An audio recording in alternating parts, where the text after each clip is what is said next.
You're listening to the Cookbook Love Podcast with Maggie Green, episode number 362. Welcome to the Cookbook Love Podcast, a podcast that celebrates cookbook readers, buyers, collectors, writers, and clubs. And now your host, cookbook author, culinary dietitian, and cookbook writing coach, Maggie Green.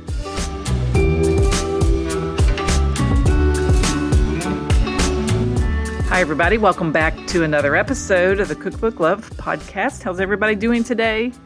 As always, hope you're doing well. And before we start and dive into our interview, I have a few announcements. First of all, thank you to those of you who reached out a few weeks ago when I scheduled the podcast for 4:30 p.m. instead of a.m. I learned that many of you start your day by listening to the newest episode, and when it's scheduled for 4:30 p.m. and you wake up and there's no Cookbook Love podcast in your feed, you wonder what's going on with Maggie. And many of you reached out, emailed me, and I thank you so much for that. Everything was fine. I had pre-scheduled that episode because we were on vacation that week. We enjoyed a week with our family, many of my sisters and a couple of my children in coastal South Carolina. We went down to Isle of Palms, stayed at Wild Dunes, visited Charleston, hung out at the beach and at the pool, had a great time, and I scheduled the episode early for 4:30 p.m. instead of a.m. And this is what happens sometimes, but I said something to my husband about it, and he's like, oh, well, at least you know you have people listening to the show. And I kind of chuckled because, yeah, I do know I have people listening to the show. I can see how many downloads the show gets, but you never really know like how engaged people are until something like this happens. And it was great to hear from you all, and I really appreciate it. And I'm much the same. There's podcasts that I listen to regularly, and if there's a delay in the podcast coming out, I know how it affects my normal routine. I listen to Kentucky Sports Radio in the evening when I'm cooking dinner. And if it's not available when I finish work and go up to the kitchen to start dinner, I'm always like, oh no, what's happened with the download? Because I know they have the live show every day, but I'm always looking for the download. And then I also listen to Kathleen Madigan's Pubcast. It comes out every Wednesday. Even though she travels as a comedian and she's out and about, she's pretty faithful with her Wednesday episodes, but I do look forward to those also. So this is all to say that I thank you for listening as always. I'm grateful for all of my listeners. I talked to many of you about your cookbook projects. I've helped several of you with your cookbook projects. Many of you are here. I haven't even ever interacted with you. I know that you love cookbooks, you like listening, you're curious about new books that are out, and just thank you for listening to the show. Coming up on my 6th anniversary on September 18th, I have released a podcast episode every Thursday for 6 years, so I'll be starting my 7th year. We'll be up to episode, I think, 365. I think that's right, so it's kind of fascinating. Number 365 for a weekly show that's been going for 6 years. So I'm very proud of the work that I've done here. I have talked to some amazing authors. I have discovered some amazing books. I have learned that professional chefs and dietitians can write cookbooks, but home cooks that have a passion for something and have a desire to share what they are experiencing in their kitchen, books that take you to a place, books that help you see cooking through a new set of eyes are the books that I am really excited about right now. And we're going to talk to Holly Capelle today, and she is a perfect example of that. But if you have a desire to let people come into your kitchen and experience what you experience through your cooking and your recipes, your baking, whatever it is you do, and you have a desire to put this into words and to share it and publish these recipes, we are in the middle of Recipe Week right now. Recipe Week is a week-long training all about recipes, developing them, your style for writing recipes, how to test them, how to develop them, what are the ins and outs of recipe writing. So you can still join. There's still time. It's not too late. You can hop into the training. Replays are available, and there is plenty of time still for you to experience the end of Recipe Week and enjoy everything that we've been talking about this week related to recipe writing. So head over to www.cookbookwritersacademy.com/Recipe Week 2025. The link is in the show notes down below, and you're welcome to join us. I'd love to have you join us because cookbooks are foundationally based on processes and recipes and things that we do in our kitchen. And that's what people turn to cookbooks to have access to recipes, but also, like I said, a cookbook that takes us to a place, a cookbook that helps us learn about a person. So today on the show, I'm very excited to have an interview with Holly Capelle. Holly is a home cook, food preservationist, lifestyle artist, and advocate for sustainable living. She is the founder of At Big Family Living, an online community for people who preserve, create, cook, and garden. Holly is the author of the new book, Preserving the Seasons, a comprehensive guide to the easiest ways to preserve the produce, herbs, and flowers you love. Holly lives in Portland, Oregon, and with her husband and 6 children, they have created a living garden classroom in their suburban home. As the garden has grown over the years, it is now filled with chickens and vegetable, fruit, herb, and edible flower gardens right out Holly's back door. Today, Holly and I talk all about her living classroom in suburbia and walk through her beautiful new book filled with tips for infusions, drying, dehydrating, freeze-drying, and how to incorporate these preserved ingredients into your everyday cooking. About 3 or 4 years ago, when I was scrolling on Instagram one day, I was literally just stopped by Holly's feed because of the color. So do yourself a favor, if you have Instagram or Facebook, head to Big Family Living and look at Holly's photography. And it's not just what she's photographing, but the intense color of the herbs and the flowers and all the things. And I started to think to myself, this is so aspirational that someone can do this in suburbia in the middle of Portland, Oregon. And Holly will explain on the interview today that they just slowly built this out, starting to grow and things for their family. As the family grew, their garden grew, their herbs grew. And she has this way of working with all this color, natural color, obviously, from her garden and incorporating it into everyday meals. She's very clear that she's not a chef. She's just interested in the design and the lifestyle that she's created with this beautiful garden. And this is going to be a fun interview for you to listen to, all about her new book and about Holly's life and philosophy about enjoying the things that we have that sometimes can be very simple and grown right out our back door. So without further delay, let's dive into this interview with Holly Capelle. Hi, Holly. Welcome to the Cookbook Love podcast.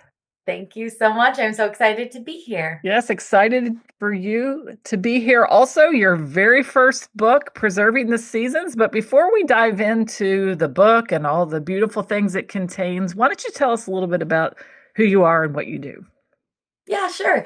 Well, my name is Holly Capelle. I am from the Pacific Northwest. I'm a 4th generation Oregonian. Born and raised out here. I'm married to my high school sweetheart, and together we have 6 kids, 3 boys, 3 girls, 2 sets of twins. We have a house in the burbs a bit, and we've just spent so much time at home with all of these babies that we've kind of cultivated this little mini hobby homestead that's sort of been the hub of everything that we do. And from that experience, I've now become this social media encourager, I like to say, not influencer. And also now a published author and photographer. So, yeah. Yes, wonderful.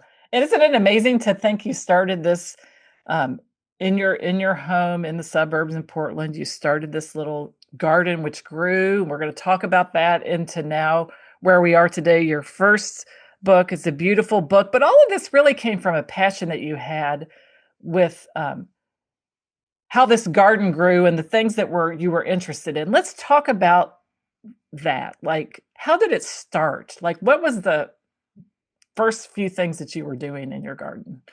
Yeah.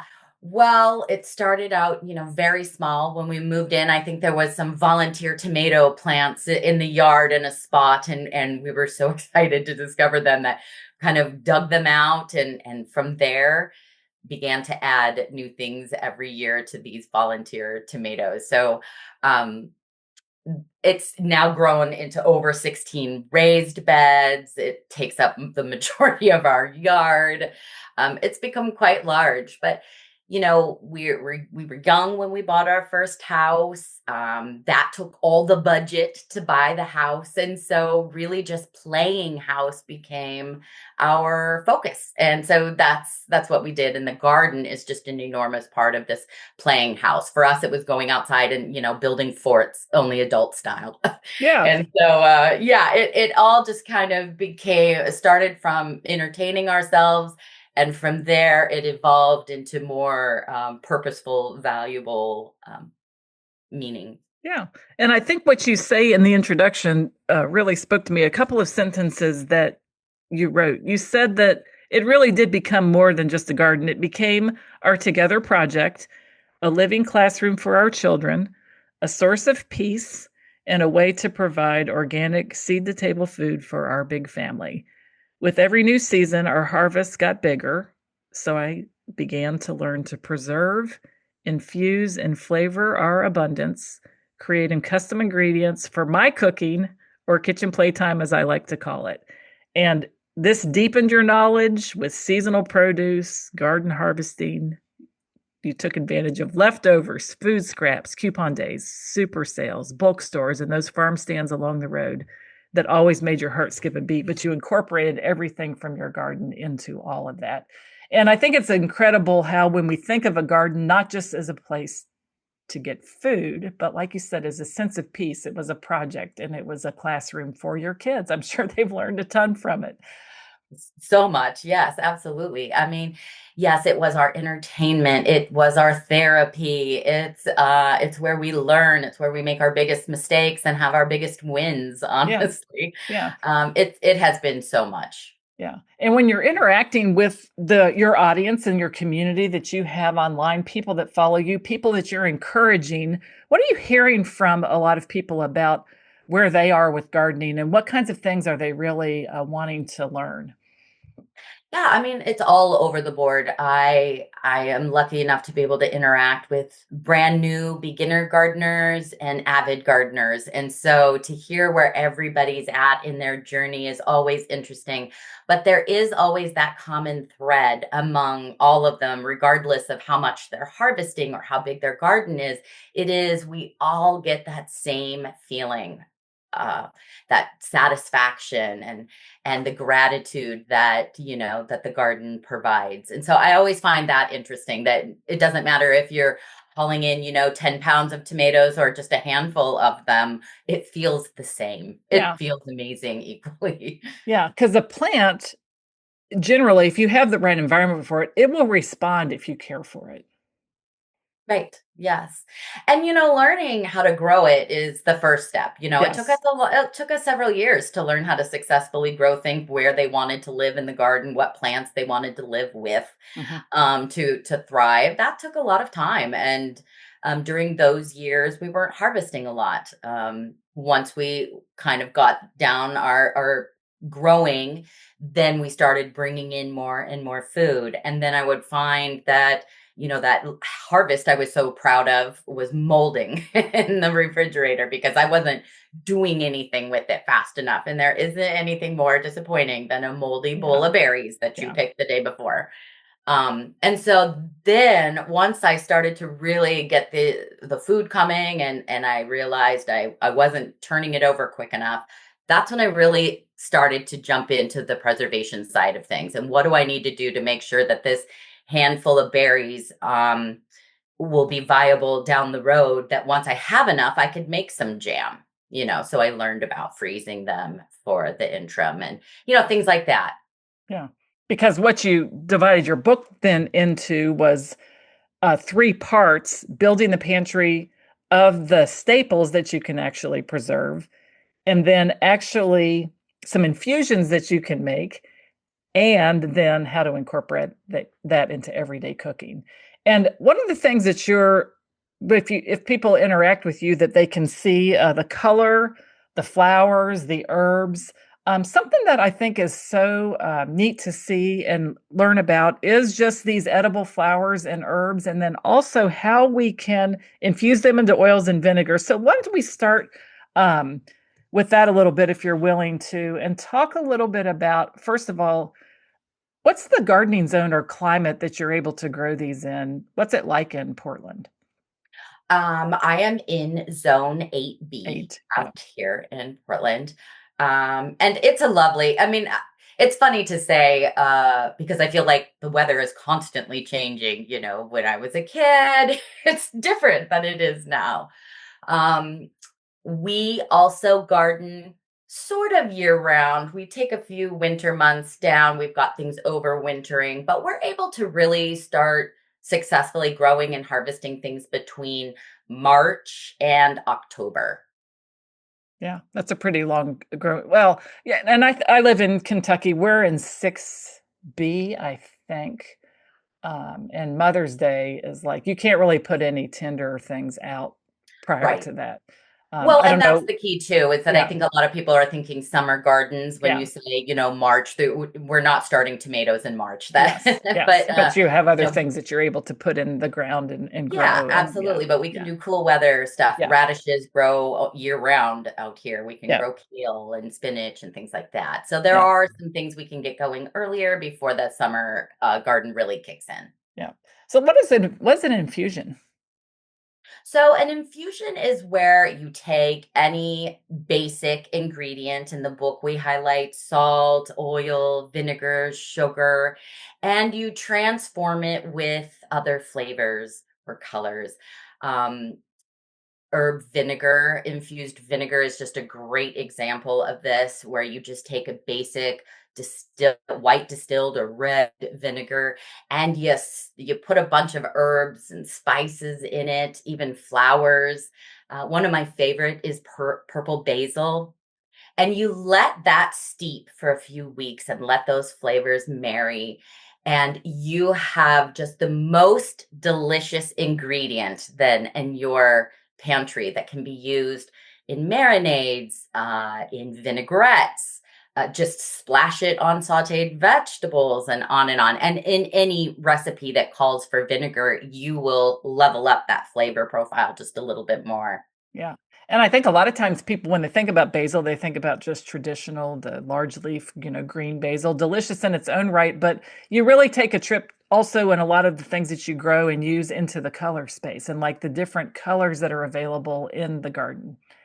Yeah. Well, again, it was always about like entertaining myself while I wrangled a house full of kids in my full-time job. And it was always about kind of doing nice things or making things, just a little extra special because, we deserve it. And so, sure, green basil would be tasty, but purple basil is going to make Yes. that vinegar turn a beautiful pink color. And then when I make a vinaigrette with it, it will be this beautiful pink color. And Yeah. it's fun to have your girlfriends over for a summer salad and have your pink vinaigrette. And they're like, of course you do.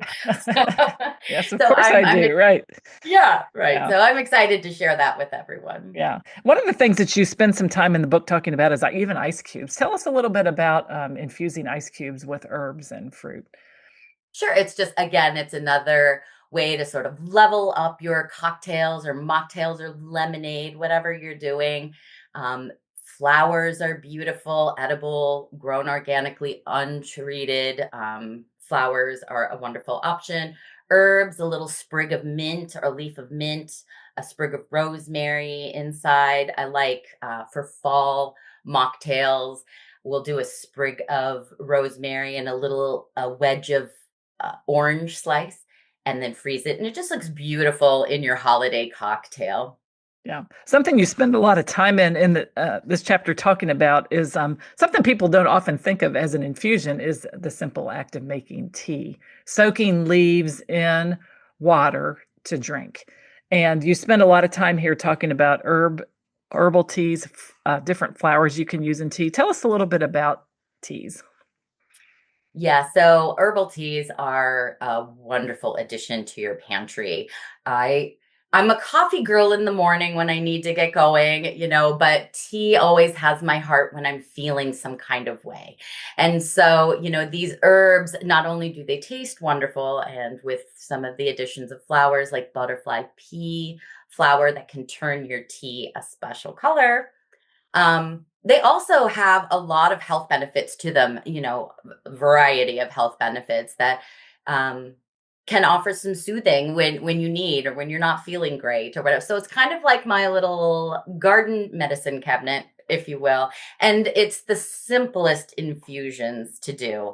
My kids love a lavender chamomile tea before bed, and that's just going to help them settle in a little bit. And it tastes wonderful. And so, yeah, there is nothing more satisfying than filling up my tea cabinet every year. Yeah. And you pick the flowers or the herbs from your garden, you dry them, Yes. then So, store them. Yeah. yep, I grow them all myself and dry most of my herbs. I dry naturally. The tea herbs, elderberries, I dehydrate. But the majority of my herbs, I actually prefer to dry naturally without the use of any machine or Mhm. special things. Um, there are a few herbs, like culinary herbs, like basil and parsley, chives, that are temperamental when they're dried naturally, that I toss in the freeze dryer and am able to save them that way. Yeah. Yeah. It helps the color, preserve the color. Is that what happens when you use the It freeze dryer? oh yeah, Yeah. preserves absolutely everything. The Yeah. color, the Flavor. nutritional value, Yeah. all of it. It's kind of fascinating that basil is as flavorful as it is fresh, and that it has to be handled in to make sure that you preserve that bright flavor in the dried form. It's worth it though, because it's an excellent herb, dried or fresh. If you, I think it's one of the ones that can really go both ways pretty Yeah. easily.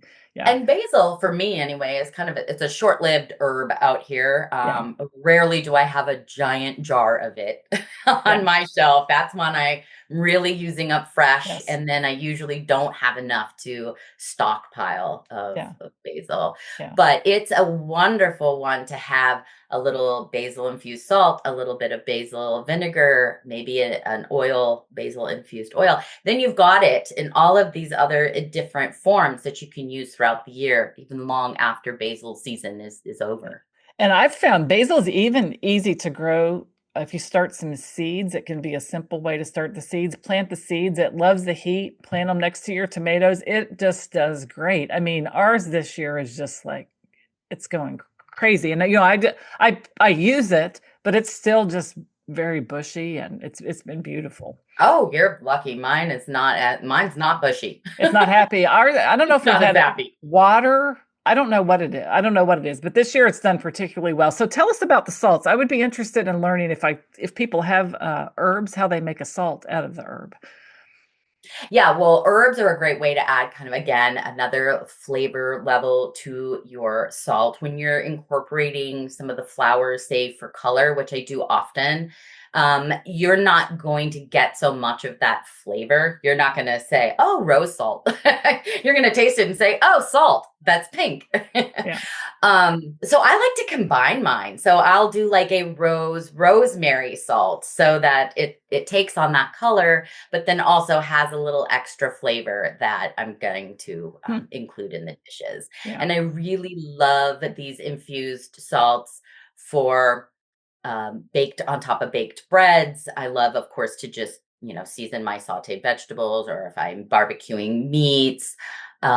Wonderful, just sprinkled over burrata and then drizzled with your herb infused oil. I mean, really simple ways to use your elevated ingredients that you're creating. Yeah. One of the beautiful picture in your book, and of course, a lot of your photography, very colorful and beautiful, is the compound butters. Not just with herbs, but also the way that you use flowers in the butter. Chive blossoms, snapdragons, tulips, violas, candula. Tell us a little bit about what you've learned about making compound butter that people can take this idea into their own kitchen and create some beautiful, tasty butter. Yeah, this is another food/art project, if you will. It doubles as your table decor, and it's just a really fun thing to do when you're entertaining. I often always just thought, with my large family, I was always entertaining. We'd play restaurant sometimes, and I would create some beautiful butter to set on the table so they felt like they were at some, Michelin star restaurant, even though we were in the dining room. So I think it's about elevating and taking the time to make it extra special for your guests. They'll feel it. They feel the love the second they see what you've created. And every time I make a compound butter, it turns out completely different. And I think that's what also is just so much fun about it. Yes, it adds additional flavor. It's a great gateway for edible flowers. If you're just starting to eat them, chopping them up and having little teeny bites on a piece of bread can give you the opportunity to really kind of get the taste of each petal and flavor. So it's a fun way to get to know edible flowers in that way. I know snapdragons can be spicy. They can be a bitter. It really just depends. They're all over the board. They're moody flower. So I've learned right off the bat that I wanted to chop those up really good every time I used them and throw them in there so that I wouldn't get too much of a bite or too much of a yucky taste. And so, butter, just making those is just one of those ways that I learned how to incorporate those flavors. Yeah, that's beautiful. And another neat thing about the butter, you also have the idea for holiday butter balls where you can use tub butter that you scoop out. And if it's a different time of year, even just rolling the balls in, chopped fresh herbs, of course, if you have them, but sesame seeds, poppy seeds, paprika, and makes a beautiful presentation for butter during maybe a cooler season of the year. Yes, absolutely. It's all about pretty. Yes, it is very pretty. And the salts are beautiful. We also have some infused sugars. And then you also talk about simple syrups made with berries and herbs and fruit. Yeah, that's one of my favorite things to make all year long. We cannot wait till the things start blooming to begin to make our syrups. And we use them just in our lemonades, in sparkling waters. If you're looking for more of an adult beverage, you could add them to champagne or sparkling wine, or even just spike it with a shot or two, and your favorite sodas.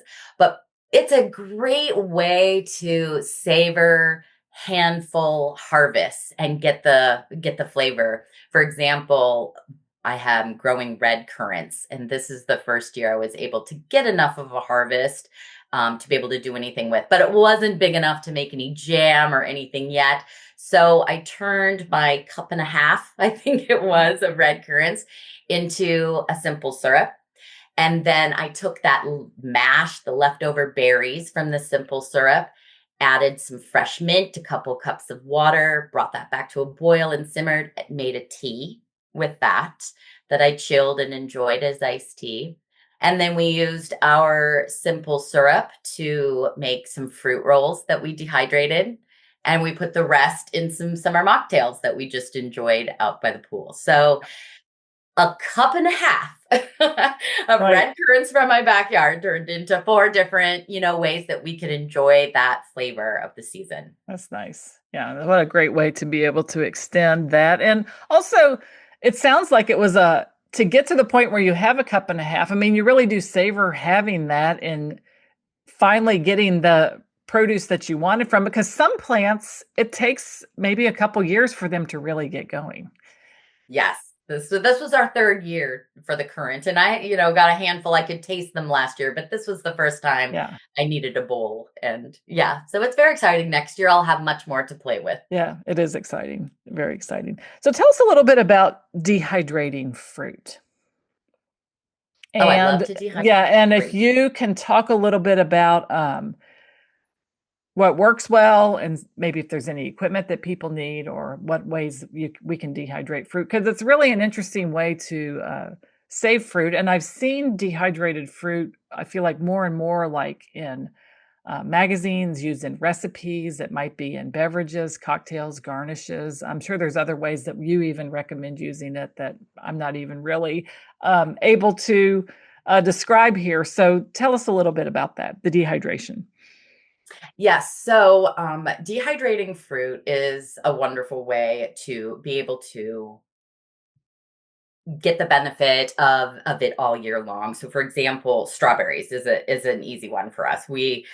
And strawberry season comes, we hit up the farmers markets, we hit up the backyard, we hit up all the sales, and we freeze and dehydrate all the strawberries we can. Dehydrated strawberries are wonderful in quick trail mixes. Tea blends is my favorite. They're delicious with tea blends. Also, you can grind them into a powder and use them in baking. You can use them to flavor yogurt, on and on. You can also rehydrate them. And, for, let's say, like blackberries or blueberries, you can rehydrate them and then use them in muffins and quick breads.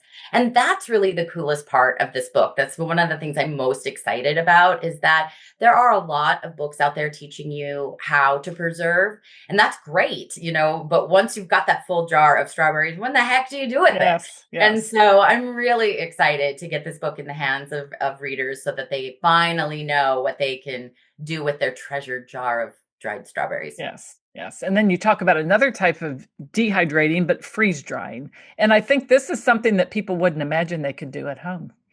Yeah, I mean, our generation knows this as astronaut food. Yes.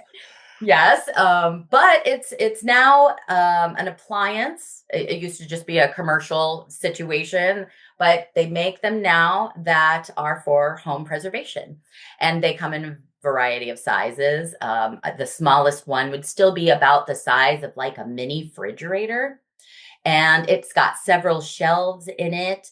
And it's an automated process most often. And it goes through the process of deep freezing your foods quickly, and then slowly heating those trays, evaporating all of the moisture in the foods and dries it out. And when it does that, it retains its color, its flavor. It actually intensifies flavor and Totally. color in some cases, and then retains all that nutritional value. So it's a wonderful thing to have if you are rolling in harvest abundance. If you are a camper or outdoorsman person, then it's definitely, an asset for you. Travel food is great. Pets, babies, you can make your own homemade baby food with it. So a lot of good reasons to invest in this method. Yeah. Yeah. And then the last part of the book, like you mentioned, it's not just how to do all these things, but recipes that you can actually embrace using your food that you've preserved in everyday cooking. Everything from snacks to salads, soups, several dinner entrees, and then we take it to breads and desserts. So let's talk a little bit about, since you have a big family, you have 6 children, there's 8 of you total, you and your husband. Let's just talk about supper time. It's time to feed the family, and you want to use some of the stuff that you have on hand. What are some of your go-tos that you've talked about in the book? Yeah, go-tos a lot are my freeze-dried onions, any of my herbs. I use my herbs daily, so that's always a win. My dehydrated potatoes, that I make the scallop potatoes a lot. I buy the big bag of potatoes because it's just the best value, but we only make it through about half. before Yes. they start sprouting. So I've just gotten into the habit of taking half of that bag right off the bat and dehydrating it for later. So I'll just have that stock. And I'm not, going to the dried good pantry every single night.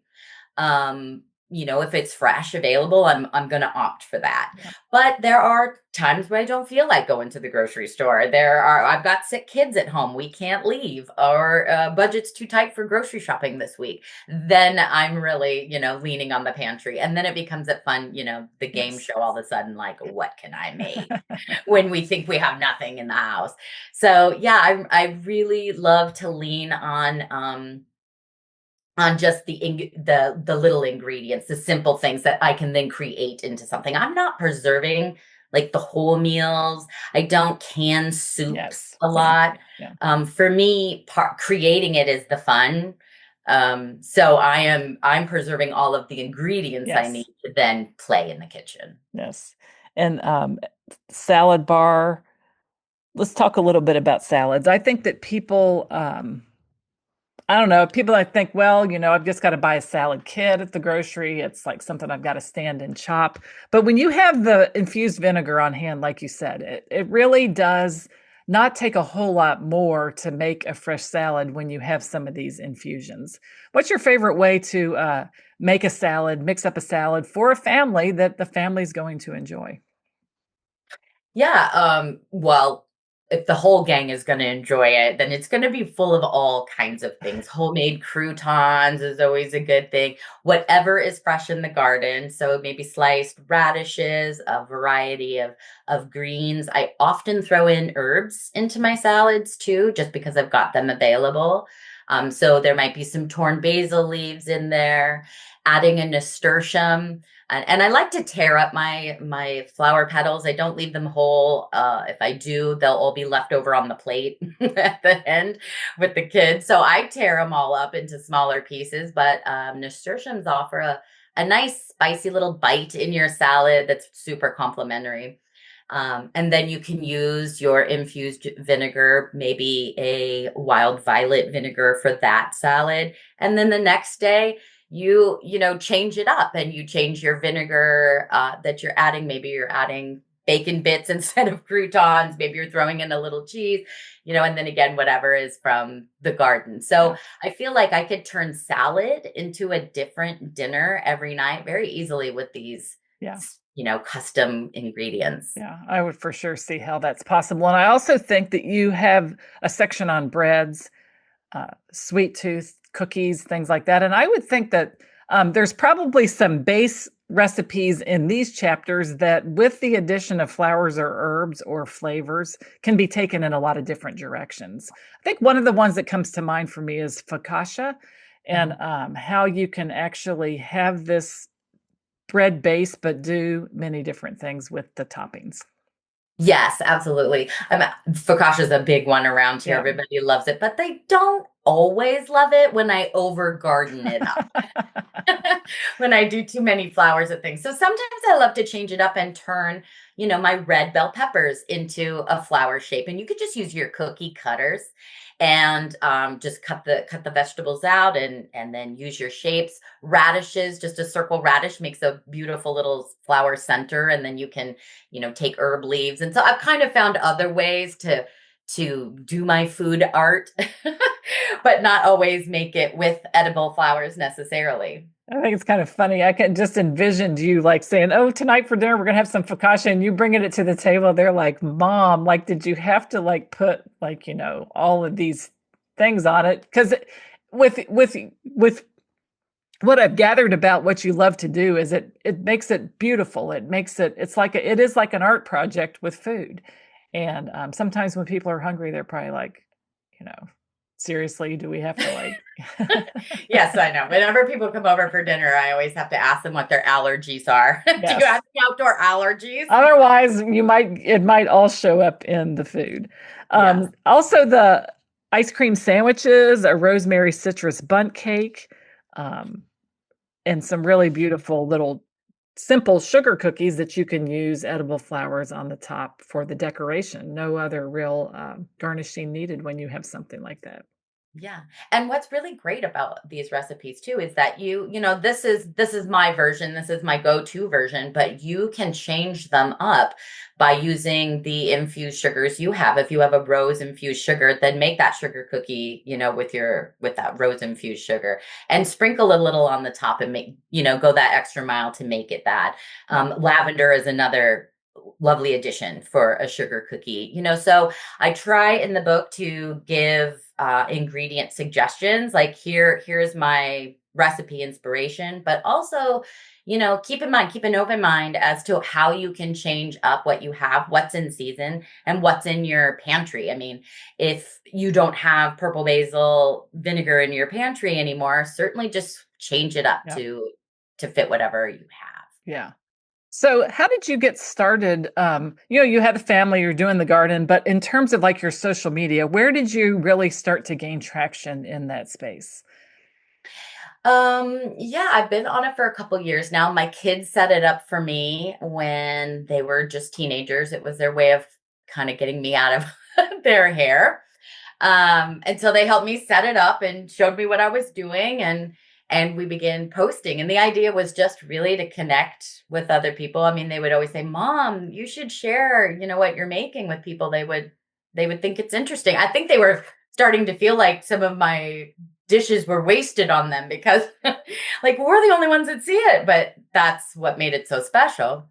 And so I did start to share, and sure enough, it started to grow. And then before you know it, I actually I took a picture of the front yard, and Better Homes and Gardens saw it and added it to a contest. And it just sort of took off from there. Isn't that something? And It I really love how has you say been you're an great. encourager. People might see your end result where you are now on this journey and think there's no way I can get there because look at all of this stuff that Holly grows and does. But I think you've made the point of saying today, and I think it's important to reiterate that all gardens start with the beginning. And every cooking journey starts with learning, new things and then building onto that. Yeah, absolutely. I mean, it's not a race. This is a race. It's not a competition. It is your own journey. Yes. And each of us have a different end goal, or we want out of it something different.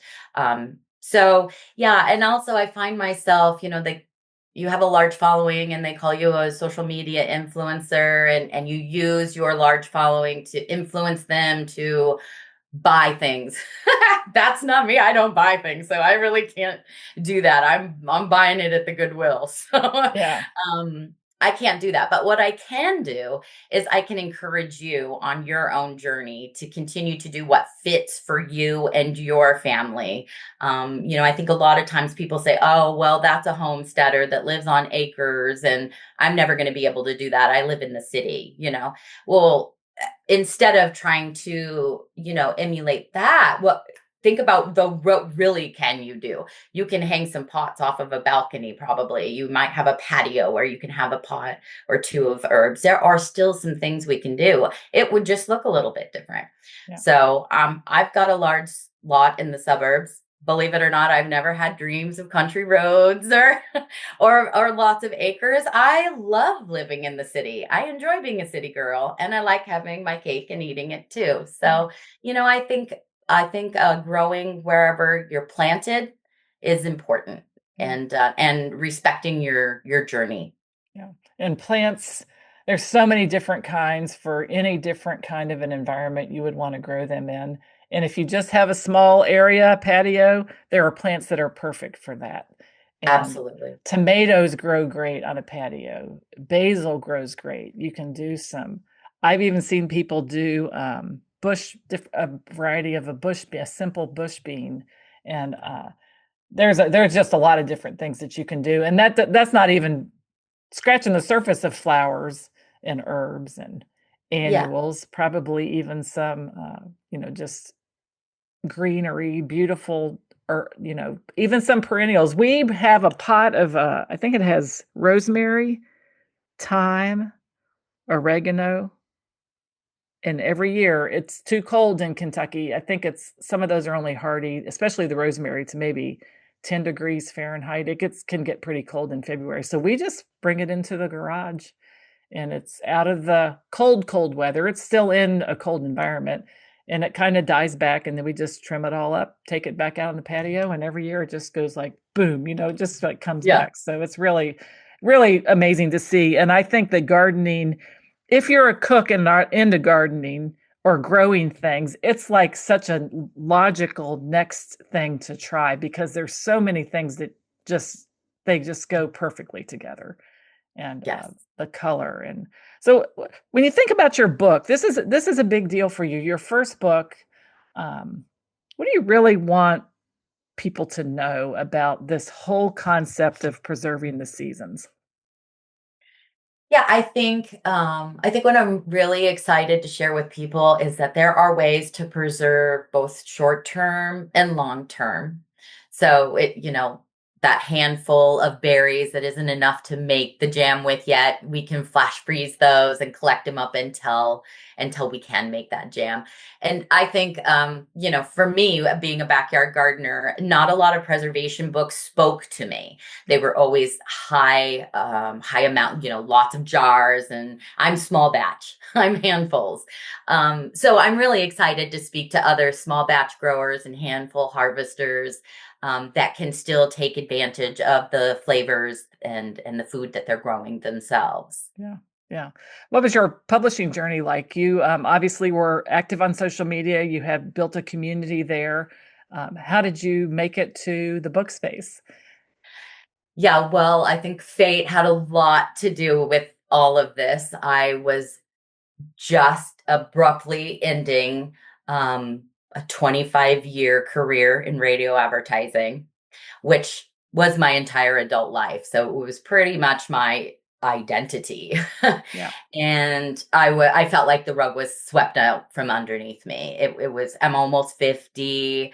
I didn't see starting over coming my way. Yeah. So there was some earth shaking before all of this happened. And at the same time, there happens to be this big time New York book editor who it happens to just be finding joy in my colorful squares on her subway rides home.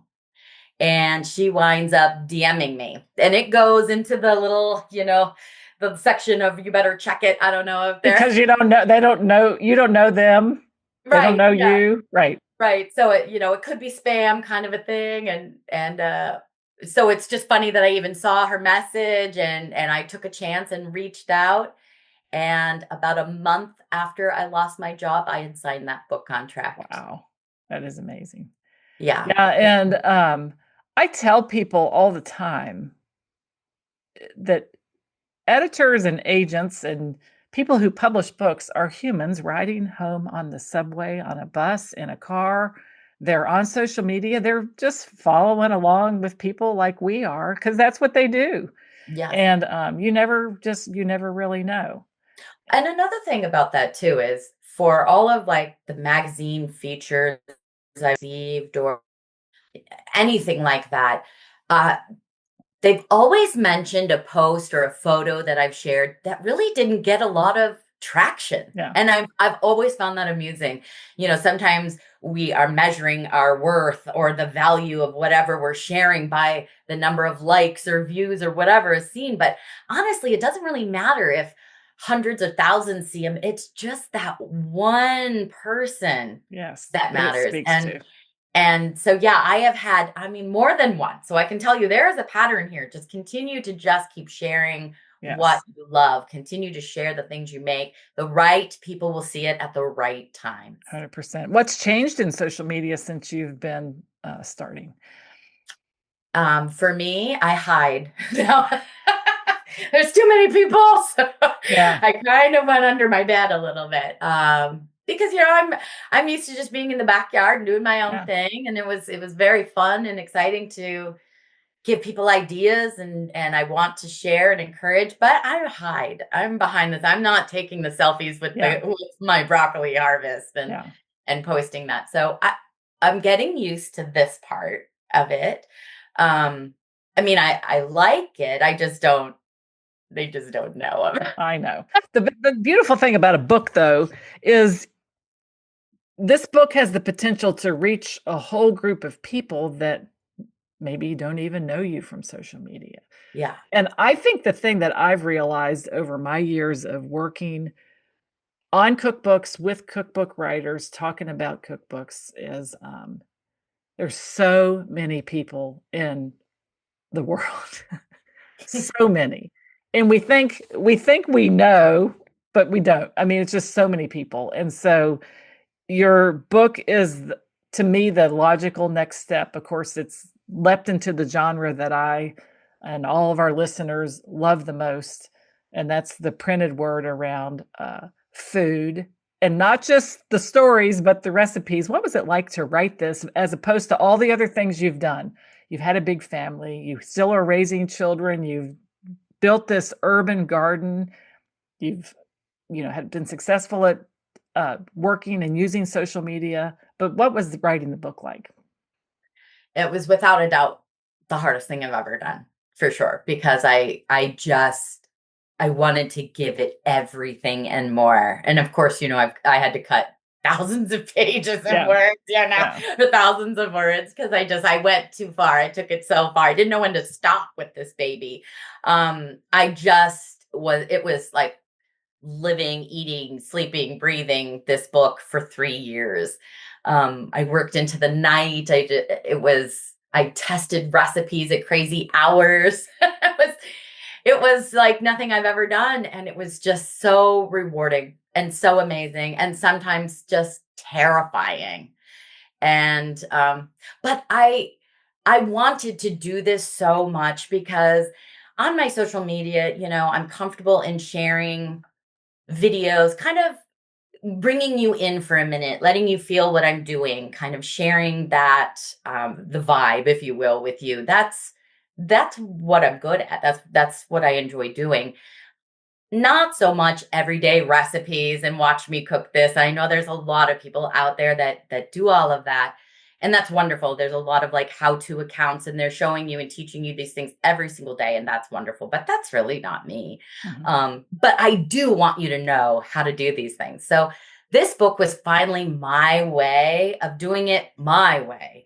Not creating the recipe videos and stuff that maybe people are used to seeing, but doing it in a way that I could truly share with you, how I'm doing these things and encourage you through word along the way. So I love this. I feel like it's a gift to everyone who's followed me. It's a gift to my kids that, it'll stay in the family. And it's been a wonderful thing. So that was my fuel all along. And every time I felt like, I can't do this. This is too hard. I want to give up. What were they thinking? I just remember what is my goal here? What am I trying to do? And it would just fuel my fire. Yeah. Do you know what I mean when I say that writing the book is a finite project, whereas having a blog or a podcast or a social media is an infinite project until you decide to stop? Yeah. The book creation process does have a beginning and an end. Oh, it's so hard. It's so hard to end. The end part is so hard. And I think the other thing that frustrates people is they're like, it takes so long. Why does it take so long? But it does. It's just part of the trajectory of traditional publishing. It almost, I don't know how it could be shortened if you really want to put your heart and soul into writing it. Right. And the process is also really beautiful. It was neat. I've been in radio all along. And so to jump into this world of print and see how they do it, I am confident in saying 100%, if I would have self-published my very first version of what I created, it would not be the same book. Being able to pass through all of the hands and the thoughts and the questions and the ideas, and that is art too, just getting to be a part of this editing process and hearing people's suggestions or ideas and having it go like, oh, aha, good thinking, and come together. It was really neat. I really, really enjoyed getting to step into that world. And I hope I get to stay there. Yeah. And you obviously got to help them style the photos, because I can tell like the way that things are laid out. Yeah. Yeah. It's Holly's way. Right. Yeah. Right. I might have had detail writings of what I envisioned each photo to be. And what was so amazing about my photographer's Polera studio here in Portland is yeah, they just got me. They listened to me, they heard me, and they took what I needed and my art view, my eye, and then they took their craft and their skill and their expertise and just turned it into magic. I think that's probably my favorite part of the entire process was getting to spend those days in the photography studio, packing up half my kitchen I'm every sure. I'm time. sure. Right. Taking it Yeah. all with you. It looks like a few of them were done on site in your home. Yes, we did a Yes. few here. Yeah. But all the Yeah, others it were was a done in wonderful studio. experience. Yeah. Yeah. No, it's incredible. And I bet they learned something from this project also. And I think that's the neat thing about photographing cookbooks too, is that you get to step into the world of someone that's doing it's one slice of the cooking world, one slice of the preserving food world, your way of doing this. And it's got to be really fun for photographers to be able to enter that space. Yes, When I they really enjoyed it. I think we had a wonderful time. And plus we're all Portlanders here and we were doing the Exactly. project together. And so we really felt a lot of pride Yeah. in connecting to create this. And yeah, I really appreciated all that. And I learned so much about photography, styling and stuff that I can now take to, Yes. Yes. my social media. So it was a wonderful experience. Yes. So what's planned for the promotion of the book this August and September and into the fall? Well, that stuff is just sort of rolling out right now. We're scheduling podcasts. I have a local TV appearance coming up. And yeah, I don't know. Every day I wake up to new emails of new things we're going to do. I've been able to contribute a few times to different magazines and their online accounts. And that's just been so much fun. I'm really enjoying writing. Yeah. And I think it's really a fun time. I think you're going to get to meet people too face to face when they come to your book signings. And I think when you take your community and it becomes real people, not that online it is real people, but it's when you're seeing them in the flesh and you're getting to meet people and they're buying your book. It's just a very gratifying and fun thing. And I'm sure they'll all be very excited to participate in the rollout of this beautiful new book. As we're talking about cookbooks, though, one thing a lot of my listeners love to hear from you is if you have a favorite cookbook that has influenced your cooking life. I do have a favorite cookbook. It is a no-named, unknown, unpublished cookbook. It actually is from the late 80s, early 90s, and it's my grandmother's Oh, church cookbook. yes. So all the women in her church group got together and everybody provided their favorite recipes. And I go to it a lot. And there was actually one point in writing the cookbook where I felt lost, uninspired, and I wasn't sure where to go. And I went to that book and I opened up a page and I just began to just start reading all of the ideas just came from Yes. one little recipe. I started thinking of these other ideas. Well, what if I made this? Well, what if we did this? Yes. And so, yeah, I think just going back to real cooks with real recipes using actual ingredients you can get your hands on. And women who had community before there was social media through a church. Yeah. Yes. And friends, maybe neighbors, maybe they never saw each other any other time of the week unless they were in church together, but that brought people together. Yes, they would do the church potlucks. I remember the church potlucks. Yeah. And then I think from that, they decided to go ahead and do this book. And it was hers and I inherited it. Yeah.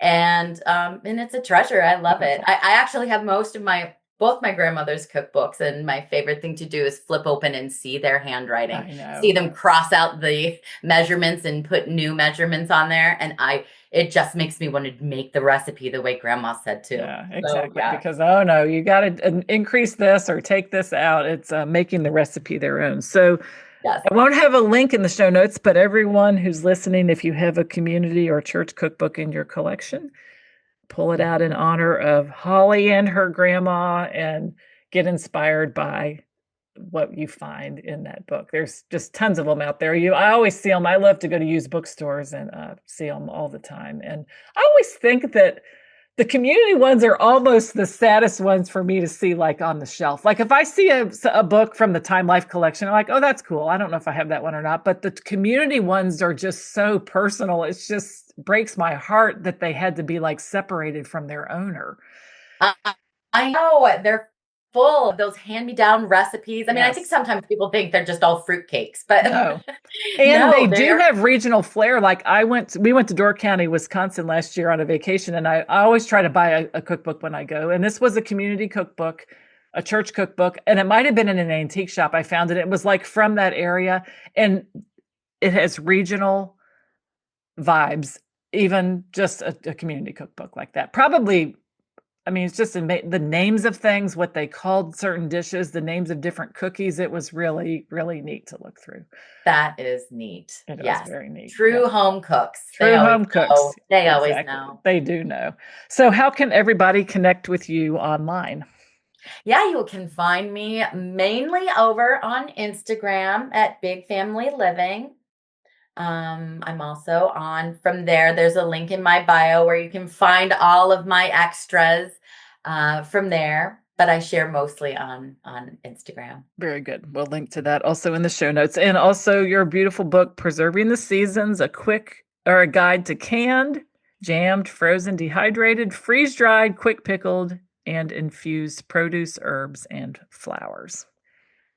Well, I can't thank you enough for coming on the show. It's been a joy to talk to you today, learn all about you and your beautiful new book, and wish you nothing but a lot of fun out talking about it, promoting it, and meeting all your new cookbook friends. Yes, thank you so much. I really appreciate this opportunity Yes. to be able to talk with you and your listeners. Yes. Have a great day. Thank you. You too.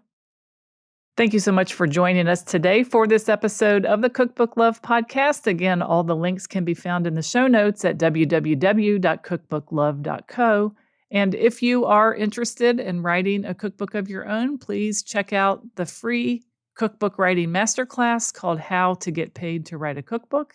It is designed specifically for food or nutrition experts, and you can check that out at www.cookbookwritersacademy.com/free.